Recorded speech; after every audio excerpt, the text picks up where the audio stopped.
Now I know what you guys are thinking. Jordan, what on earth is going on? Well, I've been playing a ton of Saints Row the Third on the Nintendo Switch and I've caught Saints Row-itis or something, which means I have to do everything completely over the top, just like everything in this game. Let's see how I like it on the Switch. Saints Row the Third is an odd release on the Switch, and I think many people were left scratching their heads at its release rather than its sequel 4. Now maybe this was an easier game to port, but it's definitely more on the random side.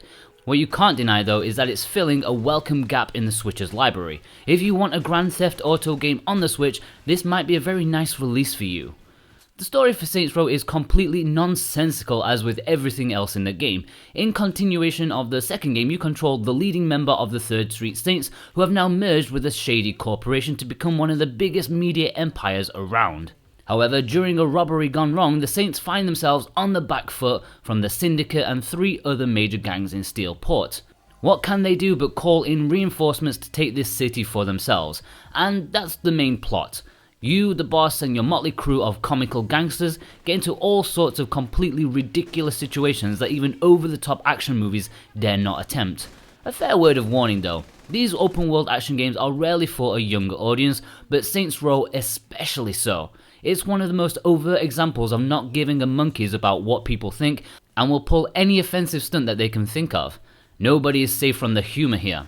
In an age where offence is everywhere and risky shock value jokes are often best kept to yourself, Saints Row does not care. You've got jokes on sex trafficking for God's sake. It's all about the wacky craziness, and it sets itself apart from the ever increasing seriousness of Grand Theft Auto games, which I wasn't much of a fan of.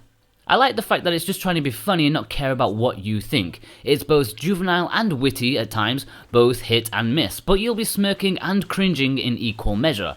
I think that's needed these days. I mean, I literally could not stop laughing when out of nowhere, you're in the gunner seat of a GIMP-drawn cart. Sure, this was made before people became overly sensitive, but it makes it all that better, as it serves as a reminder of those far thicker-skinned days, and can perhaps aid in easing people back into just chilling out a little bit more. If you're easily offended, please play this game.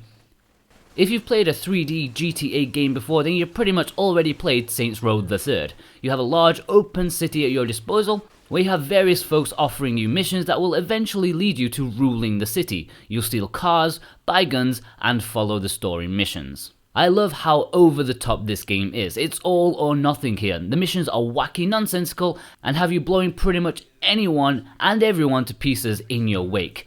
Early on, Saints Row 3 is determined to show you the variety in what it has. Sure, you blow stuff up, but there are different ways to do so. Whether you're hanging on the side of a chopper firing rockets at cars chasing your friend, or parachuting to the top of a skyscraper to massacre a pool party, you'll have lots of different ways to kill people in the story missions and increase your turf. You buy estate to increase your hourly revenue and influence on the street. It's like a game of Monopoly, but with a lot more murder.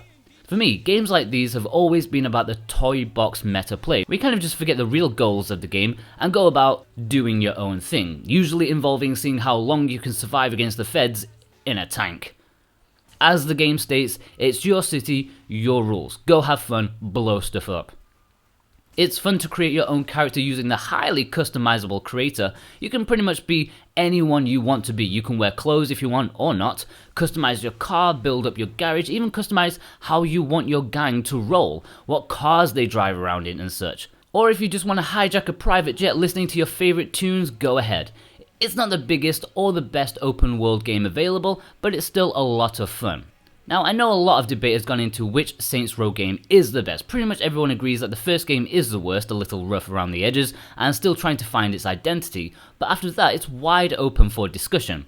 Each entry has its own fans that swear by their favourite. How does the third rank for me? Well, to be honest, it doesn't matter. They're all just fun games in their own right, and the third is just as good as any, and also a decent starting point for the series to newcomers, and it's also fine for those who only played the fourth game to jump back into this one if they've never done so before. I do like Saints Row a fair bit, but it's not perfect and there are flaws. I didn't really gel with the third person aiming with the analog sticks. After playing games like Breath of the Wild where the bow attacks have gyro controls, Saints Row 3 needed gyro controls, but sadly it does not. I don't think they would have been too difficult to implement for this re-release on the Switch, so it's certainly a missed opportunity. As much as I like the missions, sometimes it's difficult to keep up with the goals. It's so easy to miss dialogue, and although it's not vital to know why you're doing something, it would be nice to know why a target is suddenly switched, or who the target is, or just what's going on. It's crazy, and so difficult to keep up. Another issue is the lack of polish in a couple of areas. After my gameplay video, I was made aware that there is a day 1 patch that will hopefully improve some problems that I came across in this version 1.0. There are audio glitches where sounds are either lower or too loud or happen when they shouldn't, plus the game crashed a good few times while trying to access the cell phone menu. One result of which made me lose about 5 hours of gameplay. It's kind of my own fault, but mostly your fault. Yes, you the viewer. When I recorded my gameplay video, I needed to access some of the cheats to help me show off some things I wanted, like big explosions and mayhem. Little did I know that even after you turn them off, the game will not save your progress. And when the game crashed, I lost pretty much everything. I had to start from the beginning again. So be warned about the cheat feature and the crashes. I suggest saving manually often, just to be sure. Hopefully this issue will be fixed in the day 1 patch. There are multiplayer options, but it's restricted to LAN play, local wireless, or online. There is no split screen, sadly, but I guess it's understandable. I couldn't find anyone to play with online, but one would assume that if your internet connection is decent enough, it should work fine, and maybe the best, most fun way to play the game. Maybe it's just me, but when this was announced, everything seemed to indicate that this could be playable on one console with another person, but that's just not the case. I mean, just look at the back of the box, it says 1 player only. The audio is fantastic, mainly because it's full of licensed music. Plus, more importantly, it has a song from my second favourite band, Feeder. Sure, it might be an odd song to choose considering they have about 100 songs better than this one here, but I'm still a happy boy.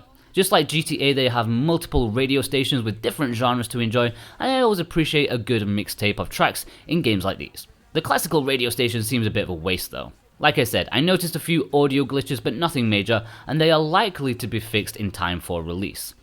Visually, it may not be the most graphically impressive game on the Switch, but considering its age, it's still doing a good job, holding up well enough even though times have moved on, especially on more powerful consoles these days. Still, you'd be hard pressed to find such a similar game on the Switch running so efficiently. Docked, it looks okay, but it's definitely showing its age. But portable is where it really shines for me. The smaller screen crams everything together, and it genuinely looks fantastic. I know my gameplay video here isn't the best, but when it's raining at nighttime, I'm honestly very impressed with how it looks on the Switch. Now, I know you guys care about performance, and this port runs at a mostly solid 30 frames per second during standard gameplay. I noticed some of you suggesting the frame rate is unlocked, which, if true, I hold my hands up, but every second that I sample seemed to suggest that it was 30 with dips. I know many of you would demand 60 frames per second, but honestly it never hindered my enjoyment. During the crazy explosions that often happen during such crazy times, the frame rate is not perfect. It's not exactly stuttering, but you can see that the frame rate of the explosions and rubble aren't the same as the normal gameplay.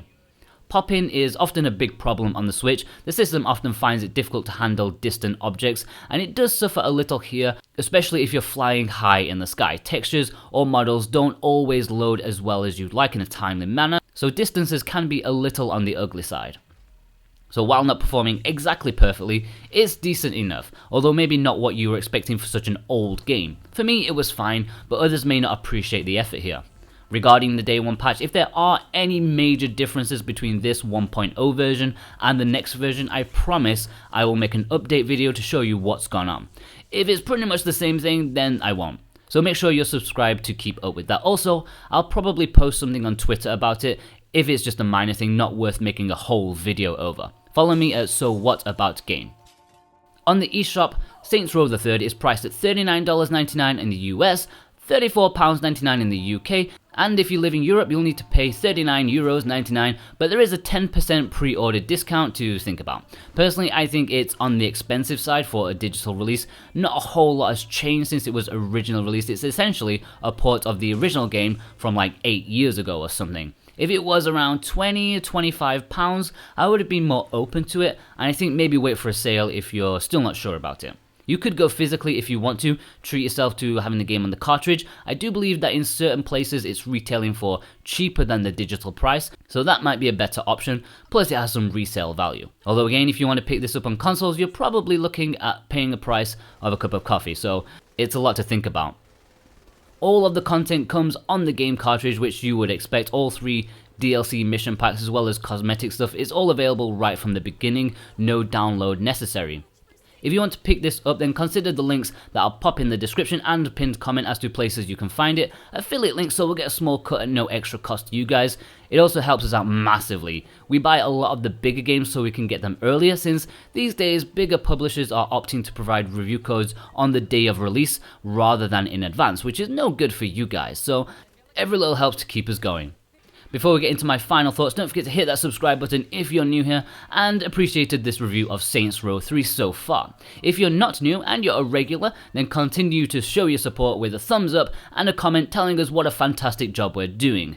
I'm just joking. What do you think of Saints Row 3? Are you going to purchase it on the Nintendo Switch? Okay, overall, Saints Row 3 may be old, but it's still a damn fun time. There aren't many of these open world action games available on the Switch, especially in an urban setting. Unless you go with like Lego City Undercover, Saints Row the 3rd is easily your best bet to scratch that GTA itch. It's silly, unashamed in the experience it's trying to give, and in that sense, it's even more refreshing than when it first released all those years ago. I do think it's overpriced, and performance could be better along with some quality of life additions that really could have gone a long way. But it's still a good game, bordering on great, a 7.5 out of 10. If you're looking for a game that's also of the same blood but in a retro style, then check out James's recent review of Shakedown Hawaii, which was released not too long ago. It's pretty much the same kind of thing, but from a top-down perspective with 16-bit graphics. It's also really good, so I'll see you guys over there. Take care.